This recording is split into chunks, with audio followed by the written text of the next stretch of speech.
Katika enzi hizi za mageuzi ya kiutawala na uongozi bora, serikali ya awamu ya 8 chini ya Rais wa Zanzibar na mwenyekiti wa Baraza la Mapinduzi imeendelea kuonesha dhamira ya dhati ya kujenga mifumo thabiti ya utawala bora, usimamizi wa sheria na utumishi wa umma unaowajibika, ikiwa ni sehemu ya utekelezaji wa maono hayo. Waziri wa Nchi, Ofisi ya Rais, Katiba, Sheria, Utumishi na Utawala Bora, hivi karibuni amefanya ziara ya kuzitembelea taasisi na idara zilizo chini ya wizara yake kwa lengo la kuwaaga watumishi, kuwapongeza sambamba na kupokea taarifa za mafanikio ya utekelezaji wa shughuli za ofisi yake. Kwa hivyo nimeridhika na ripoti yenu, mmefanya kazi vizuri.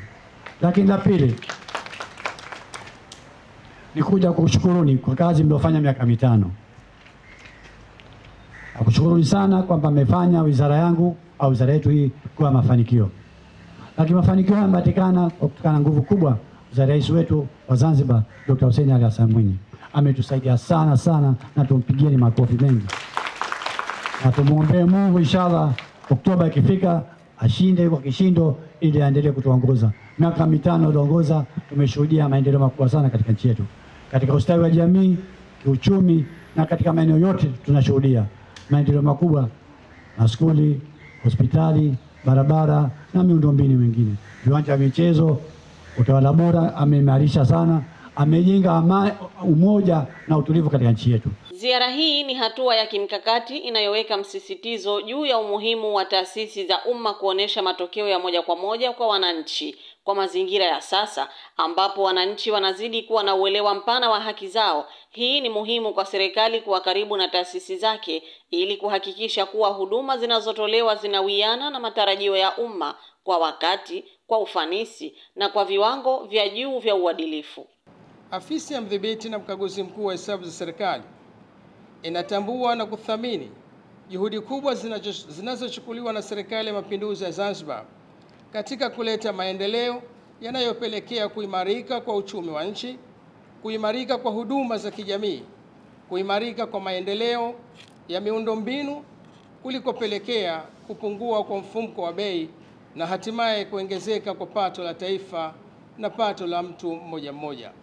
Katika maeneo aliyoyatembelea, Mheshimiwa Waziri alipokea taarifa zinazoonesha hatua kubwa zilizopigwa katika kuboresha mifumo ya utendaji kazi na utoaji wa huduma kwa umma. Taasisi nyingi zimepiga hatua katika matumizi ya tehama kama njia ya kuongeza ufanisi, kupunguza urasimu na kujenga uwazi katika huduma zinazotolewa. Mifumo hii imewezesha wananchi kupata huduma kwa haraka zaidi, hali ambayo inaakisi dhamira ya serikali ya kujenga utawala wa kisiasa unaoendana na mahitaji ya karne ya 21. Aidha, Mheshimiwa Waziri, ofisi imeimarisha matumizi ya mifumo ya kielektroniki ya utoaji wa huduma katika utumishi wa umma. Kabla ya awamu ya 8 ya Mheshimiwa Rais wa Zanzibar Dr. Hussein Ali Mwinyi, manake mifumo ya kielektroniki ilikuwa iko chini kabisa, lakini ofisi yetu imeweza kufanikiwa kuwa na mifumo isiyopungua 4. Ya kwanza tuna mfumo wa Zeni Ajira ambao kabla hapo wananchi walikuwa wanaomba ajira kupitia barua za kawaida, lakini pia tuna mfumo wa e-office, lakini pia tuna mfumo wa mishahara ambao tunaenda nao, ambao tayari tumefanikiwa kuweza kulipa mishahara kwa watumishi wote. Mifumo hii dhamira yake ni kurahisisha utoaji wa huduma kwa umma ili huduma hizi ziweze kupatikana kwa ubora, ufanisi na kwa wakati. Aidha, kumekuwa na ongezeko la nidhamu, maadili na uwajibikaji miongoni mwa watumishi wa umma. Taasisi kama Tume ya Maadili ya Viongozi wa Umma na Tume ya Utumishi wa Umma zimeendelea kutoa miongozo, mafunzo na kufanya ufuatiliaji wa karibu, hatua ambazo zimechangia kuimarika kwa maadili ya utumishi na kuongeza imani ya wananchi kwa serikali yao. Hii imeongeza ari ya utumishi kwa manufaa ya taifa zima. Kazi kwa kuzingatia uwajibikaji na nidhamu. Sawa? Kwa sababu uwajibikaji tunafuata miongozo. Exactly.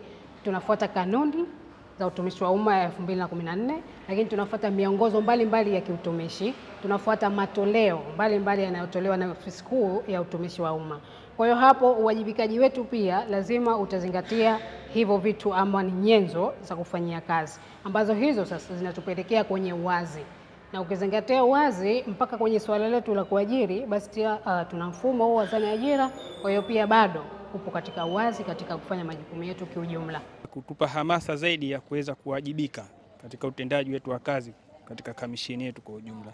Na mimi nikiwa kama ni mkuu wa division ya utumishi, ndio chachu ya watumishi kuwajibika katika idara zote zilizokuwepo hapa. Kuna idara ya utawala, kuna idara ya miongozo na idara ya ukaguzi. Kwa hiyo sasa kama afisa utumishi atakuwa regerege au atakuwa hamasisi wafanyakazi wake kufanya kazi kwa bidii, basi tusingekuwa na ripoti nzuri kama ile iliyowasilishwa. Pia juhudi za kutoa elimu ya kikatiba na kisheria kwa wananchi zimeonekana kuzaa matunda. Uelewa wa wananchi kuhusu haki zao za msingi, wajibu wao kwa taifa na taratibu za kisheria umeongezeka, jambo ambalo limechangia kuimarisha mshikamano wa kijamii na ushirikishwaji wa umma katika michakato ya maamuzi ya kisera na kisheria. Katika suala zima la utoaji wa huduma za mahakama, upatikanaji wa huduma za mahakama kwa jamii umekuwa wa kuridhisha nchini kutokana na mageuzi ya kiutendaji yanayoendelea.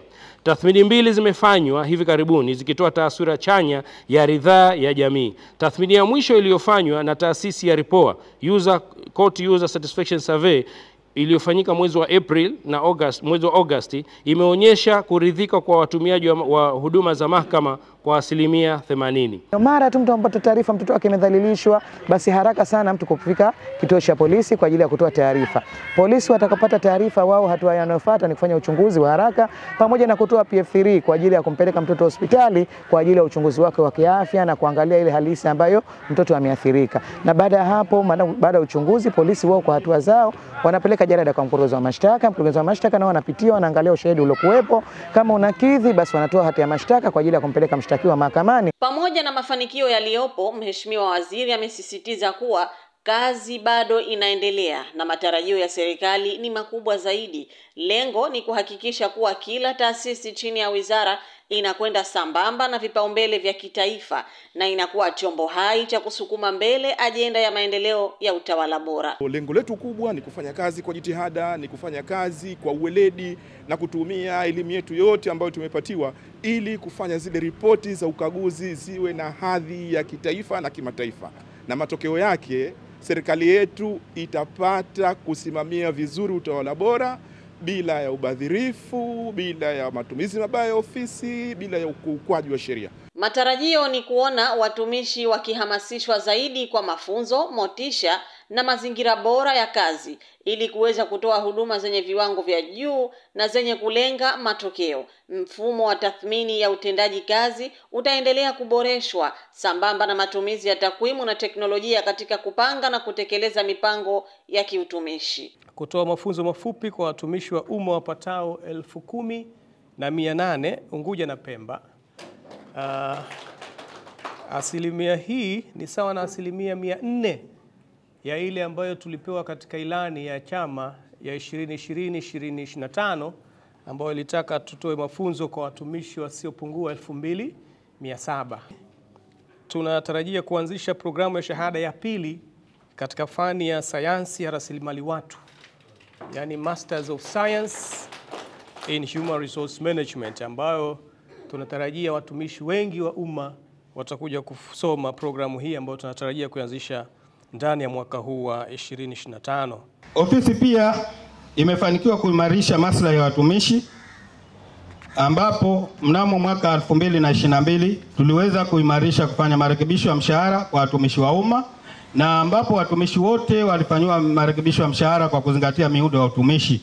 Tumefanikiwa kuidhinisha posho la nauli kwa watumishi wa umma wote ambapo kabla ya hapo hatukuwa na posho la nauli kwa watumishi. Tulikuwa tunaambiwa kwamba Mheshimiwa Waziri kwamba posho linakuwemo katika consolidated salary ya watumishi, kitu ambacho kilikuwa hakina uhalisia kabisa. Kwa sababu siku zote tulikuwa tunajiuliza kiwango gani cha mtumishi anacholipwa nauli, lakini chini ya usimamizi wako na Rais wa Zanzibar na Mwenyekiti wa Baraza la Mapinduzi tumeweza kulipa posho la nauli kwa watumishi wote. Waziri pia amesisitiza umuhimu wa ushirikiano wa karibu kati ya taasisi za umma na wananchi. Katika mazingira ya sasa, utawala bora hauwezi kufanikishwa bila ushirikiano wa pamoja. Wananchi wanapaswa kuwa sehemu ya mchakato wa uboreshaji wa huduma, kutoa mrejesho wa kazi na kushiriki katika kupanga maendeleo ya taifa lao. Pili ni kuja kuwashukuru ambao kwa madhumuni maalum ya kuwashukuru kwa miaka mitano hii kwa mashirikiano walionipa na kuisaidia sana serikali katika usimamizi wa majukumu yao. Kwa hivyo nawashukuru na ni wajibu wa kuwashukuru kwa sababu wamefanya kazi vizuri. Mafanikio haya tumeyapata kutoka mashirikiano yetu tulikuwa nayo kati yetu sisi viongozi. Mashirikiano ya wadau, taasisi, mashirika ya ndani na nje ya nchi yamekuwa Ofisi ya Rais, Katiba, Sheria, Utumishi, Utawala Bora, Mwanasheria Mkuu, Afisi ya Mkurugenzi wa Mashtaka, Polisi, Chuo cha Mafunzo na wengineo. Kumekuwa na vikao mbalimbali vya mabadilishano ya uzoefu kwenye shughuli za kila siku. Mahakama ya Tanzania, mahakama nyinginezo zikiwemo mahakama za kikanda zimekuwa na mashirikiano chanya na mahakama ya Zanzibar. Mheshimiwa Waziri, mashirika ya kimataifa kama vile UNICEF, UNDP, Benki ya Dunia, Basel, BISAT, Lawyers Without Borders na ni sehemu ya mafanikio kwa miaka mitano hii. Kumekuwa na ushirikiano katika maeneo mbalimbali baina ya wadau na taasisi hizo kupitia vikao na utekelezaji wa majukumu ya kila siku, mafunzo na kubadilishana uzoefu katika fani mbalimbali. Bila kuwa na mashirikiano na upendo hatuwezi kufika pale tunapotaka. Ziara ya waziri wa nchi katika taasisi zilizo chini ya Ofisi ya Rais, Katiba, Sheria, Utumishi na Utawala Bora imekuwa hatua muhimu inayodhihirisha uongozi unaowajibika na unaojali maendeleo ya kweli ya taifa. Kupitia televisheni mtandao Tawala Bora TV, kwa ujumla ameeleza tathmini ya ziara hiyo. Ziara hii ilikuwa na madhumuni ya mambo matatu makubwa. Kwanza ni kutathmini utendaji kazi kwa kipindi cha miaka mitano.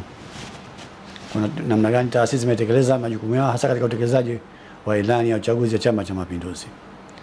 Lakini la pili ilikuwa madhumuni hasa ni kutoa nasaha kwa watumishi wa umma wote kwamba washughulikie masuala yao ya kikazi na waendelee kuwajibika katika majukumu yao walikuwa nayo hasa katika kipindi hiki cha uchaguzi. Nashukuru yamepokewa vizuri na watumishi wameniahidi kwamba wataendelea kutekeleza majukumu yao na hatajiingiza katika masuala yasiyohusiana na wao. Lakini kubwa zaidi nyingine ambayo nilipita madhumuni hasa ni kushukuru taasisi zangu zote kwa namna tulivyofanya kazi kwa kipindi cha miaka mitano, walivyotekeleza majukumu yao, na nilikwenda kuwashukuru kwa sababu mafanikio ya wizara yote yanategemea na watendaji walikuwa chini. Mimi nichukue nafasi hii kwa dhati kabisa kumshukuru Rais wa Zanzibar na Mwenyekiti wa Baraza la Mapinduzi kwa namna alivyotuongoza katika kipindi cha miaka mitano hii. Hakika Dr. Hussein amefanya kazi kubwa sana. Kwa kipindi hiki kifupi sote tunafahamu namna gani alivyofanya maslahi ya watumishi kwa mazuri na bora zaidi. Ameweza kurekebisha mishahara kwa watumishi wote. Na kima cha chini cha mshahara kimepanda. Si hivyo tu, amejitahidi sana katika kuinua hali za wazee, yani kima cha chini cha ustawi wa jamii au cha wale wazee wale. Hili jambo zuri sana ambalo amelifanya Dr. Hussein kwa upande wa taasisi yetu, lakini pia ameimarisha mhimili wa mahakama. Katika kipindi hiki sote tumeshuhudia majengo mapya mahakama yamejengwa. Kwa hivyo na mimi nilifuatilia maeneo hayo namna gani yameweza kutekeleza majukumu yao wanaohusika na taasisi hizo. Nimefurahi katika kipindi cha miaka mitano kazi imefanyika vizuri sana, na kwa kweli wamenitia nguvu sana, mbitia imani kwamba wametekeleza wajibu wao ipasavyo watendaji wote kwa ngazi zote za wizara. Nishukuru sana kwamba haya ni matunda ya miaka mitano hii Utawala Bora TV online. Haya ni masuala ambayo yamejitokeza katika kipindi hiki hivi karibuni cha awamu ya 8. Kwa hivyo ni mafanikio ya taasisi yetu hii ya Utawala Bora TV, imeweza kufanya kazi vizuri na mnaendelea kufanya kazi vizuri.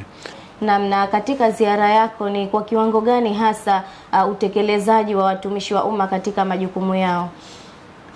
Mimi kwa nilivyoyaona na majukumu yao wametekeleza vizuri, na sina shaka yote kwamba wataendelea kutumikia serikali hii ya Mapinduzi Zanzibar kwa awamu inayokuja. Imani yangu kubwa kwamba watakuwa na moyo huo wa kufanya kazi. Lazima tufike wakati watendaji wetu wafahamu kwamba nchi hii itajengwa na watumishi wenyewe, sisi wenyewe, wananchi wenyewe. Hakuna mtu atatoka nje ya nchi kuja kujenga nchi yetu. Nalo hasa waendelee kufanya kazi zao na wajibika ipasavyo ili kuhakikisha kwamba wanawajibika katika kiwango cha juu kabisa. Tukigusia angalau kwa kidogo uimarikaji ule wa huduma za kijamii kufuatia uongozi wako na unavyowasimamia watumishi wako. Ndio kama nilivyosema kwamba mimi kwa upande wangu nimeridhika sana na utendaji kazi, na kwa sababu watendaji wote ngazi za juu kuanzia katibu mkuu, manaibu katibu wakuu, wakurugenzi wote wamesimamia vyema majukumu yao. Na sina uhodari kwamba mimi peke yangu niweze kuiongoza wizara hii. Lakini kutokana na mashirikiano mazuri niliyopata kwa wasaidizi wangu hawa, alhamdulillah nasema nimefanya kazi vizuri. Na mimi nimefanya kwa lengo pia la kumsaidia rais wangu. Na rais ametupa maelekezo mambo 13 siku alipotuapisha. Nashukuru sana kwa mambo 13 yote yale tuliyatekeleza, na alhamdulillah nimetembelea taasisi zangu zote, nimejionea mwenyewe maendeleo makubwa katika taasisi zetu yaliyofanyika katika miaka 5 hii. Ni imani yangu kwa kasi hii tulokuwa nayo itaendelea kwa miaka 5 inayokuja inshallah. Kwa ujumla, ziara ya Mheshimiwa Waziri imekuwa na mafanikio makubwa, ikionyesha dhamira ya dhati ya serikali ya awamu ya 6 katika kuimarisha utawala bora, uwajibikaji na utoaji wa huduma bora kwa umma kupitia taasisi zake. Sekta ya utumishi na utawala bora ni nguzo muhimu katika maendeleo ya nchi. Hii inahitaji huduma za pamoja kutoka kwa viongozi, watumishi wa umma na jamii kwa ujumla ili kufanikisha malengo ya maendeleo endelevu.